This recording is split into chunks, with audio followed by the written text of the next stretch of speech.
Keçən Özbək plovu paylaşımımızda ən çox irad bildirilən fikirlərə Barakat restoranının Özbək şefi Rahimcan Usta bütün bunlara aydınlıq gətirəcək.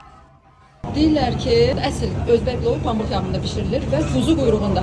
Aslında həqiqi Özbək aşı Usta deyir ki, bəli, əsl Özbək aşı pambıq yağında və quzu quyruğunda hazırlanır. bütün Azərbaycanda bu Amma Azərbaycanda bu yağla hazırlanan aşı insanlar sevmədilər. Özbəkistan pambıq istehsalına görə dünyada öndədir. Ona görə də orada pambıq yağı əsas mətbəx yağlarından biridir və yalnız rafinədən sonra təhlükəsiz yağ sayılır. Tərkibində omega 6 çox olmasına baxmayaraq tez-tez və çox istifadə tövsiyə edilmir. Və belə bir fikir yazırlar ki, Özbək aşında kişmiş və noxud istifadə edilməməlidir. Usta isə dedi ki, Özbəkistanda aş növləri çoxdur. Bu aş toy aşı sayılır, hansı ki kişmiş şirin olduğu üçün bərəkətli həyatın rəmzidir. Noxud isə bolluk, güc və nəslin davamı rəmzidir. Düyünü tökürük. Bir də ən çox rəylər zirə haqqında gəlmişdir. Usta bunun adı nədir? zirə, Özbəkcə Zirə.